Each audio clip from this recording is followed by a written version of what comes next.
Okay, that came up a lot faster this time. Okay, so anyway, that video is about a famous study that's called the Tuskegee Syphilis Study. And, you know, we all often think of ethics.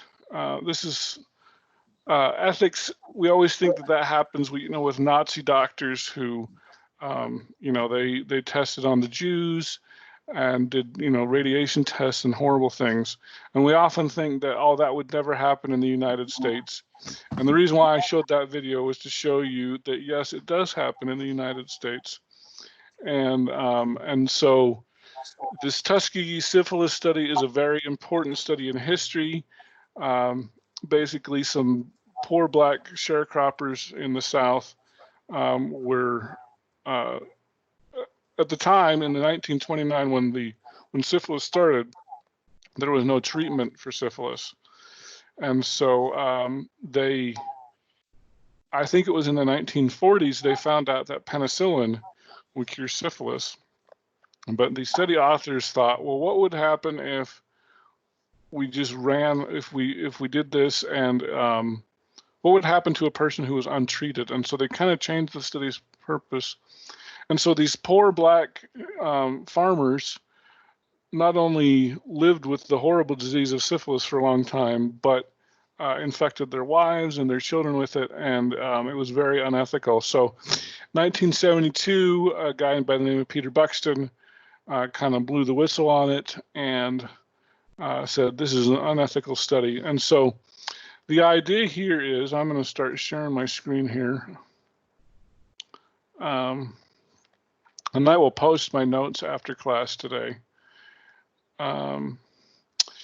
Is that Congress now requires something called informed consent. And the idea behind informed consent is subjects must be informed in advance of the nature and risk of harm. And so, as a result, children can't consent, people with mental disorders can't consent.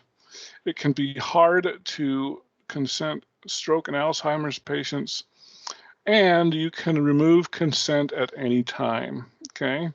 Now, so this consent can be very tricky. Sometimes it can be hard to determine a person's consent. So an example is, let's say that a 72-year-old man, you know, he's hospitalized for any ailment. Lately, I'm sure coronavirus is all on our minds, but any ailment, and they say, well, you're going to need a feeding tube. Well, because he's 72 years old, he becomes disoriented and he refuses the feeding tube. So the next day the doctor comes in and the patient doesn't remember the incident at all and says it's okay. So has he consented? So this can be very tricky to determine. I'll also tell you another example where I used some of these things. So my son, he's now 17 years old, but when he was a baby, brand new newborn baby, there was a disease, rotavirus was going around. And basically with rotavirus, an infant gets sick, they throw up a lot, they can't keep anything down. And if not treated, the baby can die. And so they wanted to come up with a new rotavirus vaccine. And so he's less than a week old. And I remember we went to the doctor and just for the, you know, first week checkup. And they said, hey, would you like to be in a rotavirus vaccine study? And so we said, yeah, that'd be great. We don't want our son to get rotavirus, and it'd be great to help the medical community. So a few weeks later, my wife was changing his diaper, and she noticed there was some blood in his diaper, and that was very concerning.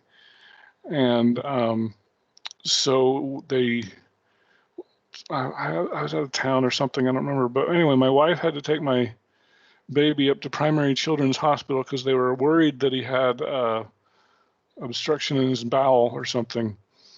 And so can you imagine, this is a newborn and he's supposed to do an MRI, and of course you have to lie completely still when you're doing an MRI, and this is an infant that doesn't understand anything, and she said it was just a horrible experience. The good news, well, the good and the bad news was he didn't have a bowel obstruction. The bad news was we still didn't know why he had blood in his diaper. And the doctors started saying, well, maybe he's allergic to breast milk, and my wife was breastfeeding at the time, which I thought was always a really weird explanation. And I thought, well, maybe he's in this rotavirus study. And so I removed consent. He was supposed to have a few more treatments of the vaccine, and I said, no, we're out of this study. I don't want to take a chance that that might have been what the problem was. And so so unlike the video that you guys watched, because of that Tuskegee syphilis study, Congress has made these rules for all studies. So it's also interesting, Jonas Salk was the guy who tested the polio vaccine on infants. You can't do that today. One of the things that he did was when they tested the vaccine was they said, oh, well, we'll do it on these orphans because, if they die, I mean, that'll be sad, but no, they don't belong to anybody. And so the first vaccine actually killed a bunch of kids. The second one worked great. And so,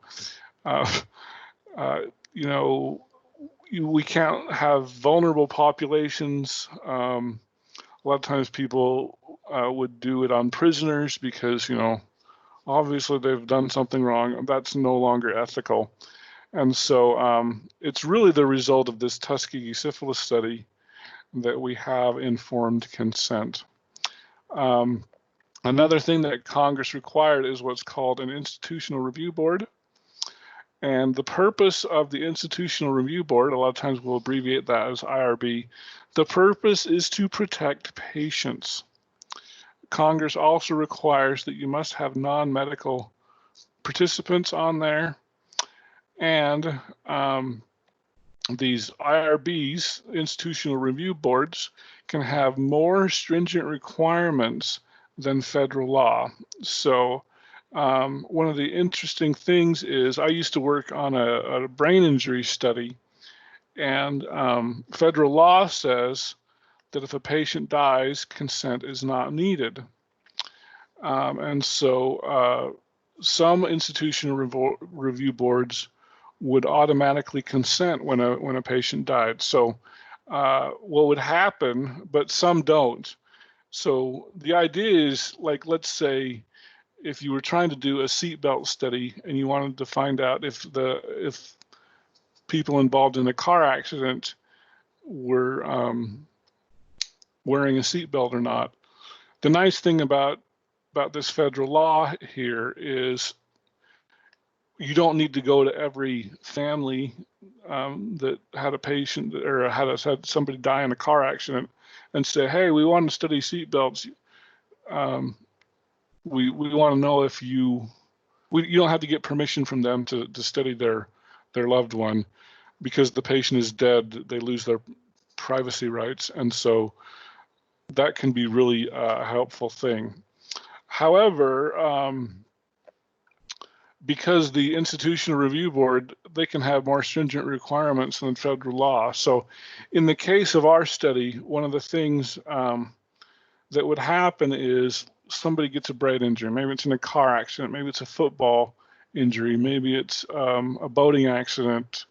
There's lots of ways people can get brain injuries. And so one of the things we wanted to do with our study was we wanted to figure out what were the best treatments for people with traumatic brain injuries. And so we wanted to track them as soon as we could. And so we had 9 hospitals in the United States, 1 in Canada, and we wanted to know if how severe the injury right away. So what would happen is the hospitals would actually collect data immediately, but then they still had to get informed consent. Now, obviously, if you had a head injury, a lot of times there's loss of consciousness, but even if there's not, a person is really disoriented. And so you'd need to get, or we would need to get consent from the family to enroll this person in the study, which might sometimes take a week or so.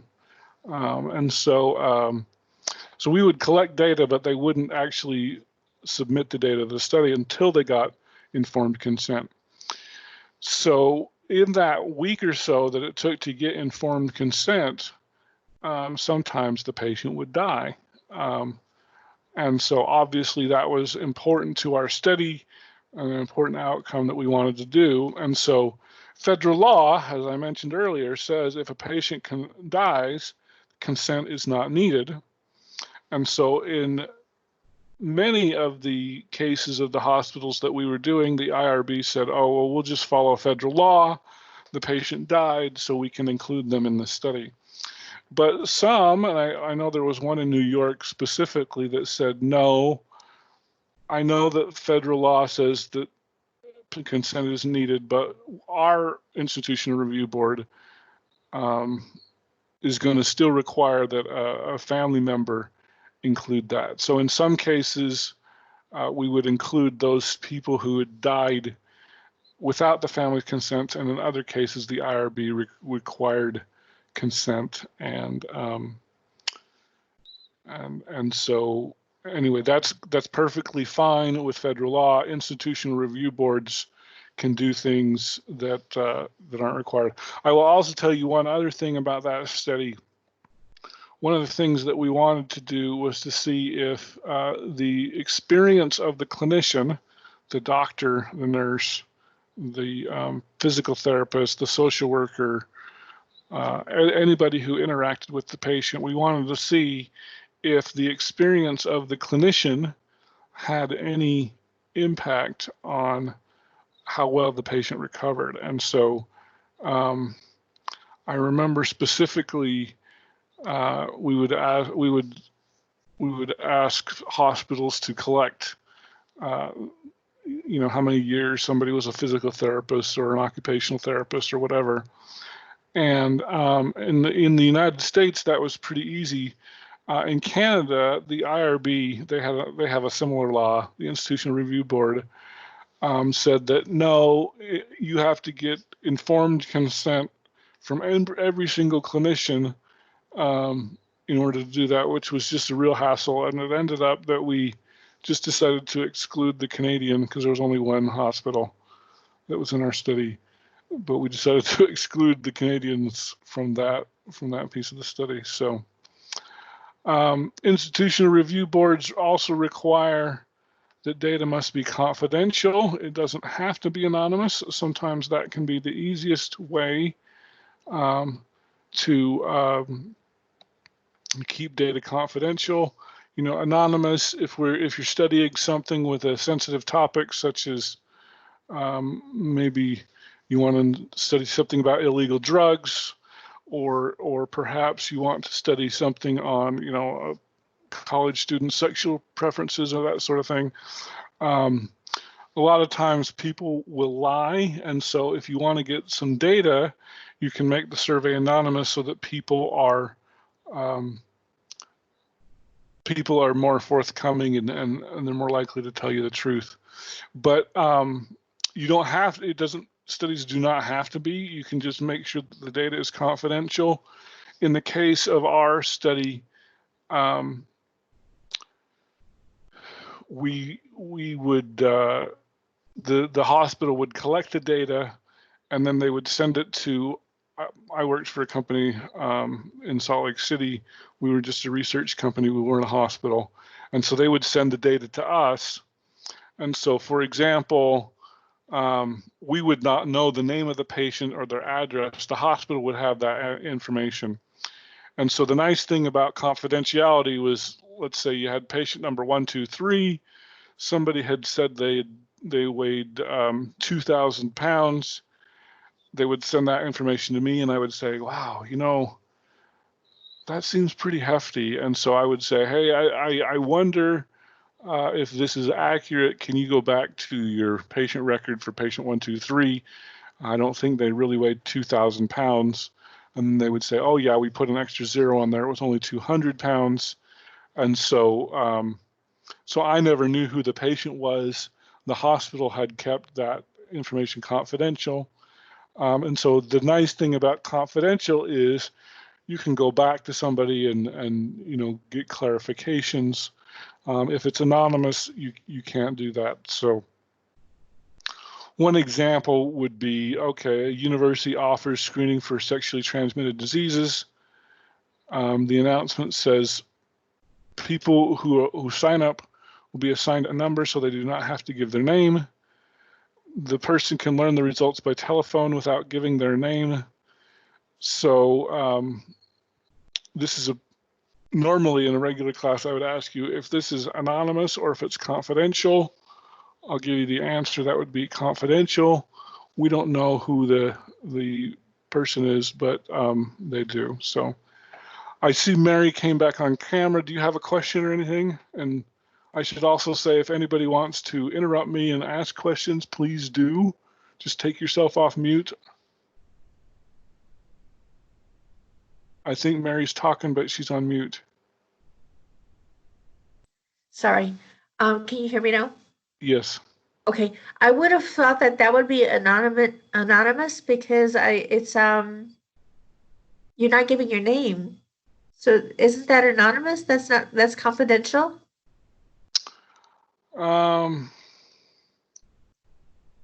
Actually, you're right. That one is confidential, or that one is confidential and it's anonymous. Yeah, Okay. because they're not giving any of their. You're right. I didn't think about that. Yes. So here's what I'm going to do. All right. So another thing is the idea with this is that we are to do no harm. So social scientists decide to study personal space. The experimenters blocked off urinals to force men to use the urinal next to an experimenter. And they wanted to see if men take longer when separated. Would it be ethical to put a periscope in the bathroom to see how long men use the bathroom? What do you guys think? That's not ethical. Yeah. So the subjects are not harmed. And then the question is deception ever okay? So here's what I'd like to do.